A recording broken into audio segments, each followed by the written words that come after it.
A integral dupla, ela vai herdar todas as propriedades da integral simples, ok? Então, se eu tenho uma constante que multiplica essa função na integral dupla, essa constante pode sair fora das integrais. A soma ou subtração de integral dupla pode ser separada em duas partes, com soma e subtração de cada uma delas. Se eu pegar uma região retangular, né, e separar ela em duas partes, né, uma S1 união com uma S2, eu posso fazer a integral numa região e depois somar com a integral na outra região.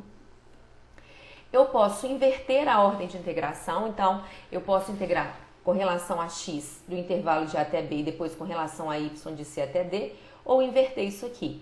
Integro primeiro com relação a y, e aí primeiro vem os intervalos de C até D, ou intervalo de C até D, depois com relação a x de A até B. E a forma de calcular essa integral é o que a gente chama de integral iterada, ou integral parcial, né?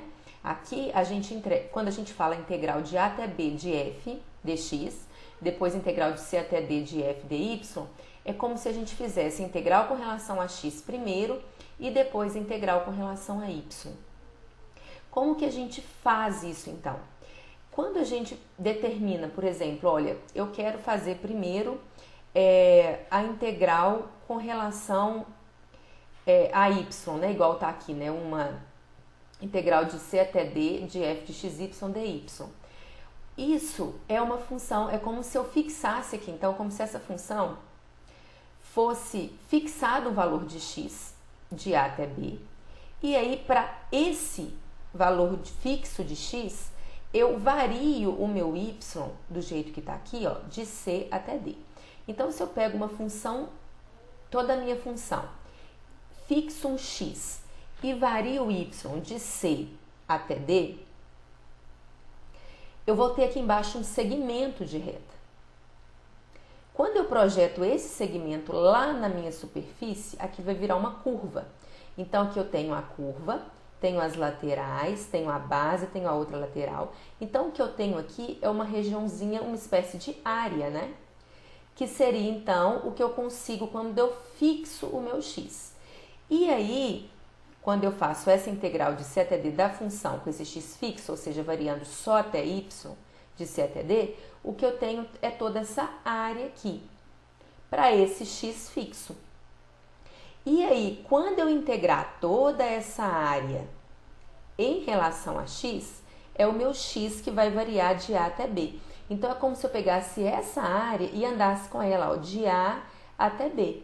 Aí eu consigo todo o volume. Então, como que eu faço para calcular, por essa teoriazinha que eu resumi aqui para vocês, como que eu faço para calcular uma integral dupla? Eu escolho uma das variáveis, né? Aqui, por exemplo, eu fixei x, integrei com relação a y, depois eu faço integral com relação a x, mas isso pode ser feito ao contrário. Na verdade, o que a gente faz? A gente fixa. Então, nesse caso aqui, eu vou escolher integrar primeiro com relação a x.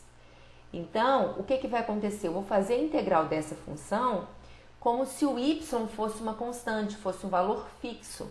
E aí eu vou integrar com relação a x, substituindo os valores de A e de B depois da integração. Aí o que vai sobrar vão ser coisas em função de y, já que eu mantive ele fixo. E aí, então, logo em seguida, eu integro com relação a y. Se a minha opção for igual esse desenho, integrar primeiro com relação a y, né, fixando aqui o valor de x, deixando o x como se fosse uma constante, eu vou integrar toda a função com relação a y, depois de integrar, substituir os valores c e d, aí o que sobrou vai ser uma função de x e eu consigo integrar com relação a x. No próximo vídeo eu vou fazer um exemplo disso acontecendo, com uma função determinada para vocês verem na prática como que isso funciona.